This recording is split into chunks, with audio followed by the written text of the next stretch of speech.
right. Hello, responders. Welcome to our No More Room in Hell 2 live stream with Jon. I'm going to hand the digital mic over to him very shortly to introduce himself, but we have a bit of housekeeping to handle. First, there will be a small Q&A at the end of the stream for Jon and Art. We will be grabbing questions from the chat, so get them in chat for the end of the stream. Second, please be respectful as Jon is taking his time to be here, so we want to be respectful of that. He's one of my favorite people to talk to, so let's be welcoming and courteous so I get to have him back on the stream. With that, Jon, for those who weren't here during the last live stream, could you please tell us about yourself? Yeah, of course. Hi, everyone. So I'm John. I'm the art lead on No Room in Hell 2. I've been with the team for a while. I was part of the indie team before we joined Torn Banner. Some of you might know me as Sinalder from those days. But yeah, I'm super happy to be here today and talk about some of the art that we showed off in the trailer. I think we're specifically looking at the church today. So yeah, I'll take everyone around the surrounding area, show the church off, show some of the cemetery off. It should be pretty fun. Sounds good. And you were going to actually take us through 2 journeys to the church since we have a bit more time to explore it with just you today, right? Yeah. Is Excellent. the videos up? Ready to start flying around? Absolutely. Looks like we are there and ready to start moving around. So where are we starting at? Yeah, so this is one of the 2 spawn points, and I'm actually in editor, not in the game, so it just lets me kind of fly around and show some of the art off a little bit better. But I do have like a flashlight attached to my camera, so you can kind of get a little bit of an impression of what it will feel like in game. But yeah, this is one of the 2 spawn locations. This is our Fountain of Youth, and this is just like one of the really cool locations that we referenced from Pennsylvania, in that sort of surrounding area. And we tried to we made up an area, but we incorporated a lot of realistic locations from the region and kind of put them together in kind of a smorgasbord of the coolest things we could find in the area.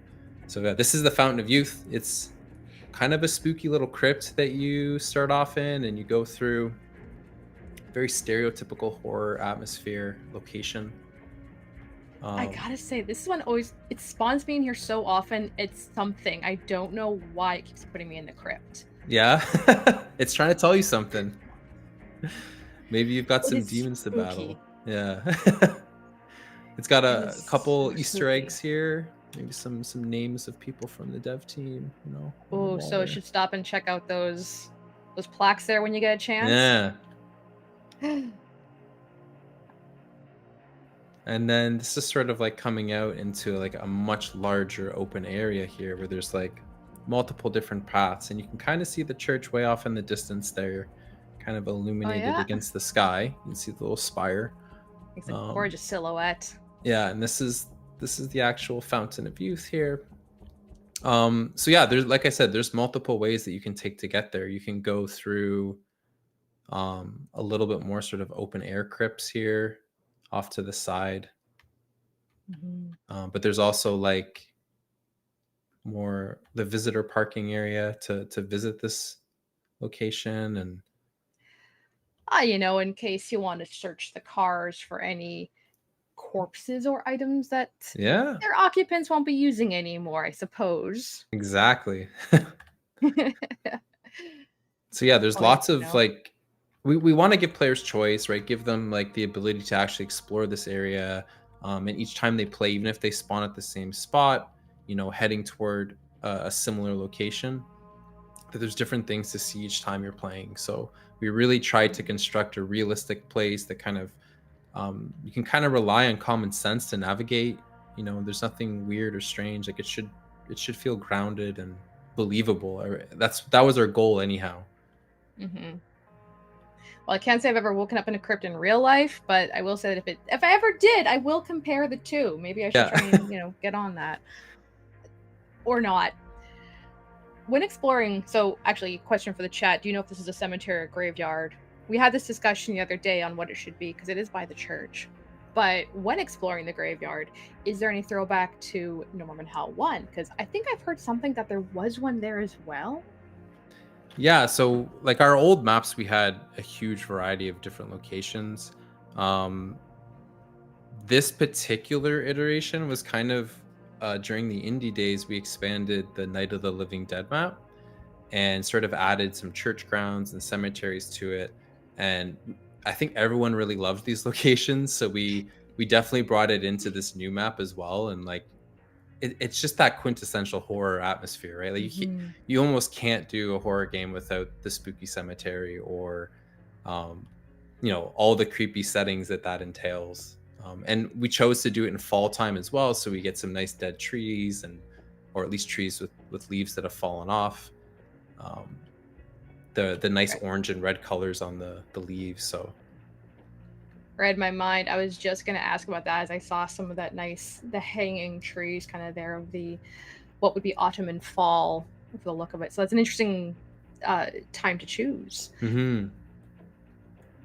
and it We're rains a from lot, so we can justify Mhm. like, wetness and puddles and stuff to get those beautiful reflections you see.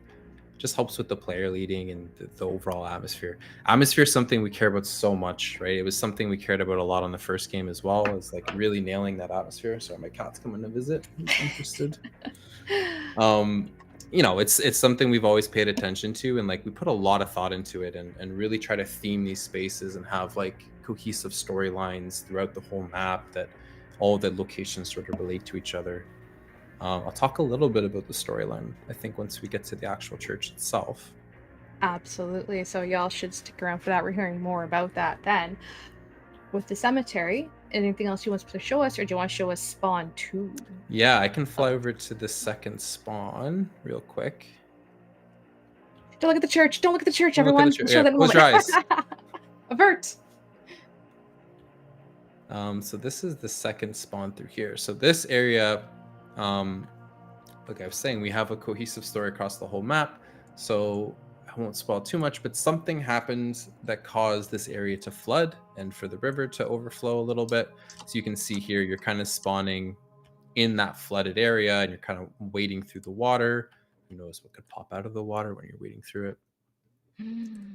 And we're kind of at this like flooded little sort of tackle shop, like fishing store, that's kind of been flooded, The bait shop. and you get to go into it and do a little bit of looting through here. Mm-hmm. Maybe pick up some Oh. worms and stuff to go fishing later if your mission's successful. I mean, worms are also a choice of protein. I don't know Yeah, if I recommend it for anyone else, but if y'all get hungry, desperate there's an times, right? option. Yeah, Yeah. It is an apocalypse. If you're gonna eat worms, an apocalypse is the time to do it. exactly. And then, of course, you can explore in the water. You can kind of go out into the water to check a few things, get through Yeah. there. You slosh through and see more of what was left behind there, along with routes through in this flooded area. Be careful. Yeah, and there's like little paths off to different areas too. We won't go there today, but just a little sneak peek. I think we saw a Mm-hmm. couple of we saw areas from the latest trailer. Well, for the first and second one. So there's some hints. But yeah, like this is where we're trying to build like a realistic graveyard. We've got like a small crematorium over here. That you can investigate, pick up some loot, Get yourself a and little warm. No, yeah, warm no, up. It's no. cold. Yeah, and this is like, some of the love really that. cool Oh, detailed stuff that we can do with nanite now, where you can see like, a lot of these bricks are just hand modeled. That's stuff you couldn't really do last gen. So it was really yeah. exciting to actually build this stuff and just like go crazy with the huge amount of detail that you can add. Like, before this would have been a flat texture. Now we can actually model it, break some off. Like it's insane what we can do with nanite. Nanite, for And for those those of of you, you, oh, sorry, go ahead. I would say nanite, for those of you who don't know, is like new technology that came out in Unreal Engine that just lets you go from like a couple thousand triangles to like a couple million triangles. So it was like a huge explosion for artists, and we were like, so much detail that at first we didn't know how to use it, but we found a way. For those of you who didn't see our blog about it, we do talk about it with Jon and other members of the art team on what it changed about their pipelines, their processes, and what it brings to the world. And we saw it there too, the ability to get that nice detail on bricks Yeah. and pieces. So it's really pulls into that realism and grittiness of No More Room in Hell 2, which is fantastic. And back to the gorgeous foliage and trees. Yeah. Y'all, I am actually excited to see this stuff. The church is one of my favorite locations. So I'm so happy we get to talk about it today and overall and see it more, because it's like I love exploring it. Yeah. And like, it's another great thing about the tech is like you can do these really crazy detailed trees and stuff, and a lot of our vegetation, like as you're walking through it, it like pushes out of the way, so you can, even though it's dark, if you see some bushes rustling, you're like, oh, okay, there's probably a zombie over there. Lots of great little like gameplay moments that arise from that. I don't want to talk about gameplay, but that's definitely more art oriented. So Yeah, some of the art stuff related into there, and we'll get into that another time. I do promise we want to. But like I said, I have someone here who loves art stuff, and I love seeing the way this breaks down. So we are approaching the church. Hopefully, you can hear the capital T and capital C in my voice, because it's just, to me, a beautiful beacon to look out for. As we saw the silhouette earlier in the stream about it, look at how gorgeous it is. The stained glass, the doors, the rated outs, the pieces of it. So, Jon, take us through the church. Show it off what you'd like to talk about in there. Let's see. Yeah. So I don't know. One thing we really tried to do in this game was sort of like inhabit the minds of the people that would live here in this region, and try to go through their perspective of how they would react to a zombie apocalypse. And obviously the church is a standout location for this, where they're viewing this event of the zombie resurrection as though it was like a biblical event or a supernatural event, right? So we were trying to be very respectful of those like opinions, and really tried to put ourselves in the shoes of people who would try to be coping with this terrible event, like having loved ones come back from the dead, right? And suddenly attack you. So how are these people reacting to this? What are they feeling? And we're trying to be empathetic toward that, right? And so a lot of our prop choices and stuff here were about like, okay, like, if I'm religious, how am I viewing this? Like, do I feel like I've done something wrong to cause this? And like, do I need to repent? And so we tried to set up like, some realistic things that we felt might happen in a church during an apocalypse. We also were looking at Bible quotes and stuff like that about zombies in the Bible, and surprisingly there were a couple cool ones, and people can kind of discover those in the game when they play. But yeah, overall, just trying to get that really like creepy atmosphere, but without going over the top and making people that were using this facility look crazy, right? That's not what we're trying to do. We're trying to keep it grounded, feel realistic, really set up that realistic atmosphere. And one of the macro stories of the map is obviously there's been a lot of casualties from this zombie apocalypse, and from our lore, and so during the early days, they were trying to deal with the flood of bodies and trying to bury people that have perished. And I can't really quite show people, but there's a bunch of coffins and stuff that will spawn here in the game, kind of randomly. And so that's what all these sort of candles and tarps are. There'll be body bags and coffins all over the floor down here. And the idea is that sort of the priests were giving some last rites before they were burying people outside in the graveyard. And that the light coming through the stained glass. I was joking the other day, those are Jon rays coming through there, since we have Jon on the screen. Those of you who might not know, in games though, we do sometimes call those God rays when you see that light coming through there from through the leaves, through windows, or through stained glass. And that way it just makes it such a lovely look in the church to have that kind of atmosphere there. Yeah. Is this the only level of the church? Are there more? No, so great question. Yeah, there's lots of different levels. So there's different ways into the church. Like that's part of what you're doing is trying to get into the church, and then trying to, without spoiling stuff, you're trying to restore some functionality to get loot, obviously, right? That's the main goal of the player. So lots of different little rooms of like grief counseling. I think we have an upstairs area as well that has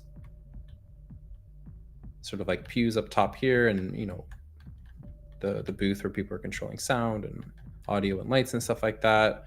Back storage areas. It's a pretty big location, actually, surprisingly. Yeah. It was almost too big at one point, and we had to like trim it back, reduce the size even, because it was taking too long to beat. Oh no. Yeah. I think it's turned out to be a very lovely, as I said earlier, for people who were listening, this is one of my favorite locations to see and check out and explore on so many levels. And then we were going to talk about the lighting states of the church. Now, you don't have to show them off on stream. I understand in game or in engine can be a little bit difficult at times to do with that. No, let's hear some of the stuff about it.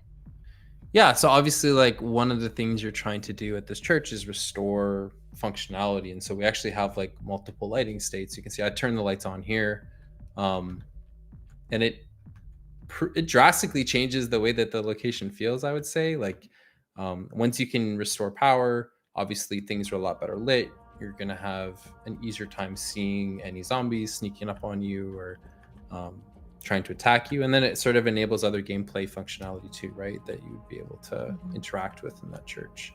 Um, but yeah, like it takes a lot of work trying to balance the atmosphere. Like you can see we have like little dust emotes kind of floating through the air. Flickering something. I thought looked like either a flicker of light or a Yeah. flicker of a spark up there. Something Yeah. going on. Getting that atmosphere in. Yeah, Yeah, these the glow a team. bit from the in-engine, but in game these don't flicker as much like that. But yeah, one of the in-engine sort of limitations. The team did a lovely job just from concept to design to this point where we are at it with just beautiful.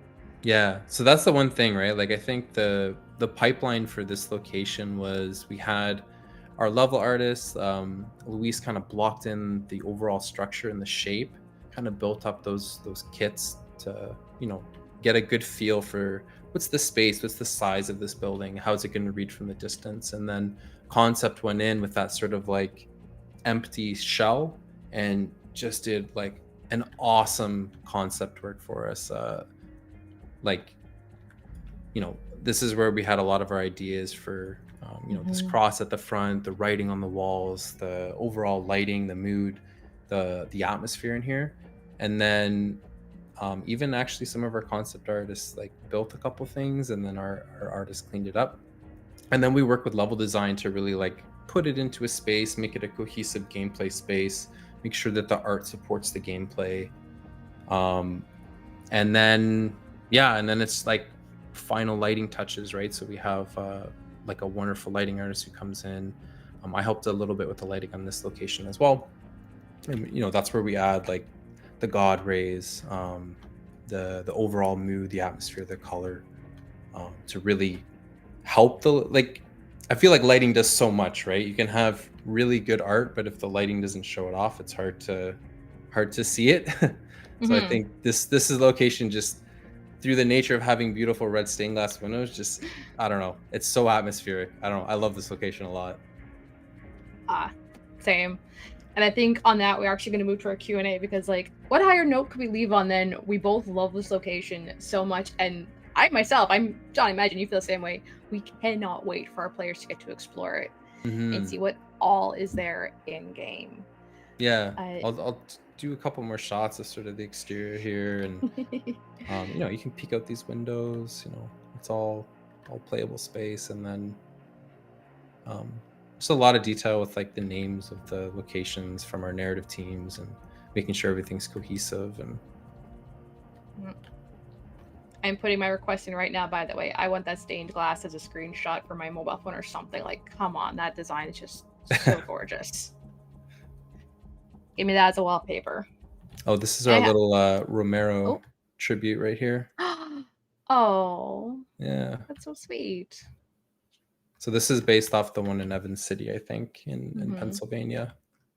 Though, for those of you who don't know, Pennsylvania is a very historic horror state. A lot of the classic movies were filmed there. All the Romero films and stuff. Obviously, he lived there for a while.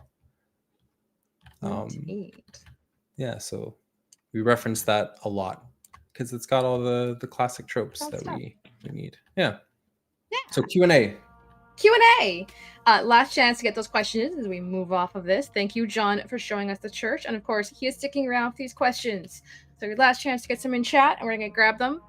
I will start from some from earlier in the screen. So we do have one that asks, how many total POI will there be on the map at release? Locations like the church and gas station. John, you can handle this, but I probably can caution folks that we're probably not going to give you an exact number. I can almost give you an exact number because so we have this system called Jira, which I have to maintain, which is like, you're a lead artist. You don't always do art. Sometimes you do like management. And I think there's like 42 JIRAs that we have to maintain for Oh my locations. gosh.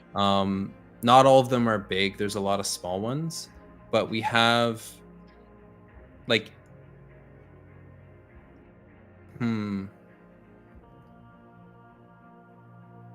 12 large locations, and then we have the power plant itself, which has like a bunch of really big locations. But yeah, like I would say about 40 plus overall, like medium to small locations.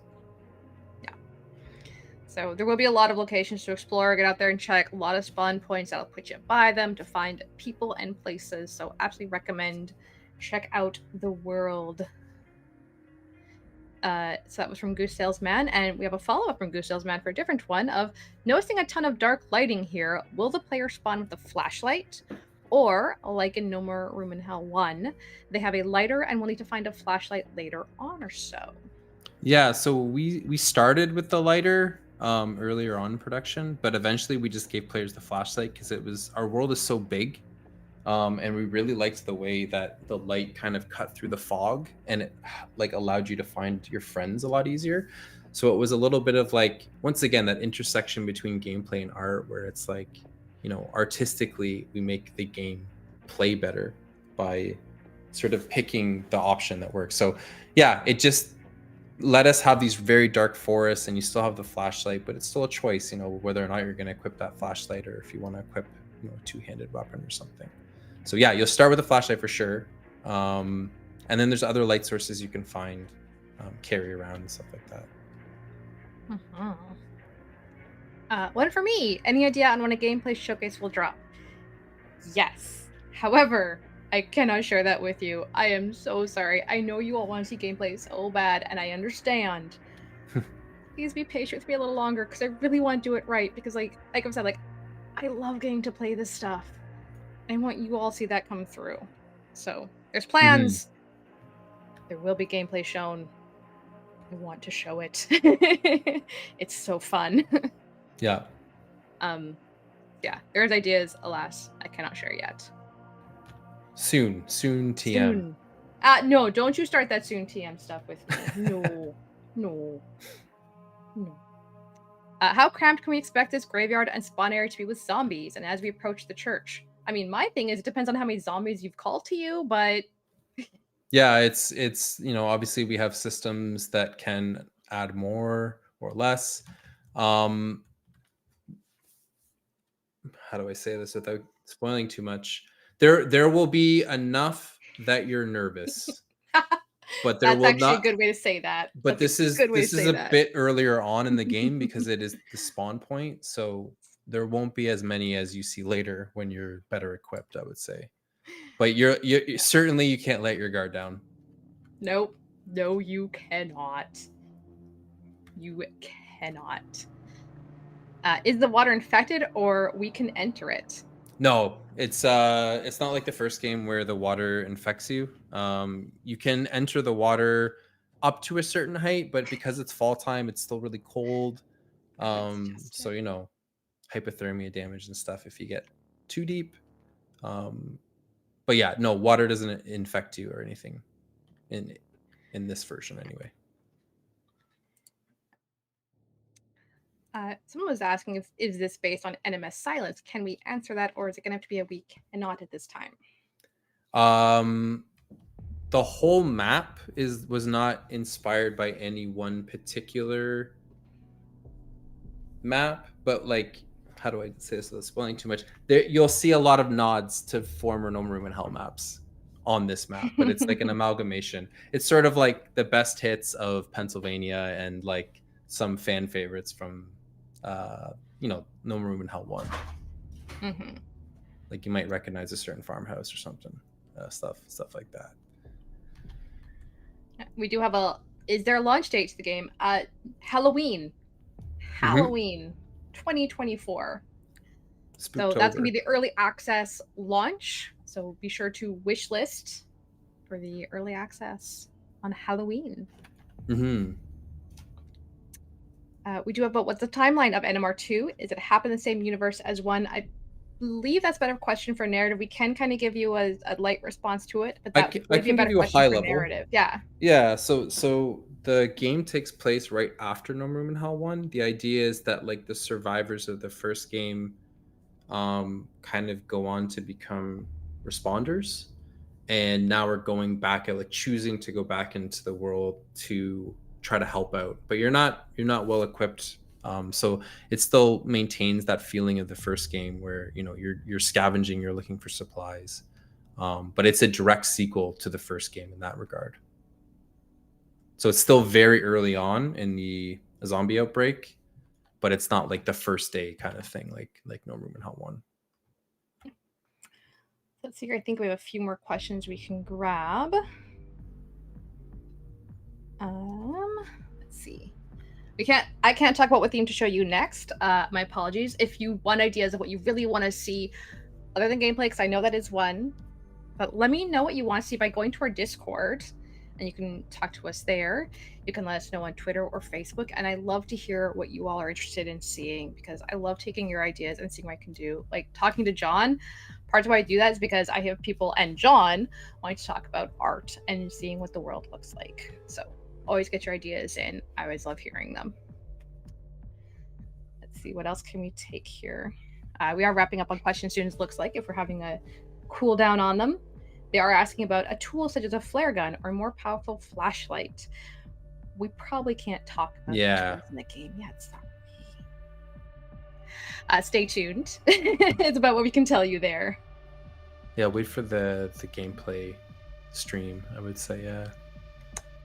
Does the church have any interactive activities? Of course it does. The whole game does. Okay, that sounds a little smarmy.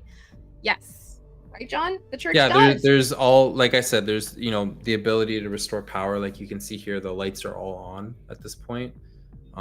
So to do that, there's various activities throughout the church that'll kind of you got to interact with for sure. Yeah.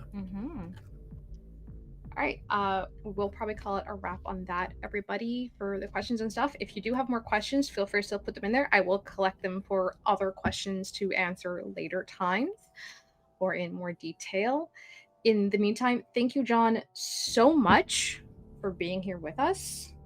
Thank you for having me. Always. Always. I love talking art with you. And then thank you, everyone, for being with us today. If you haven't yet, visit our website to sign up for the newsletter, join our Discord, follow us on Facebook or X, wishlist on Steam and Epic, and keep your brains uneaten, and we'll see you next time. Bye, everyone. Bye.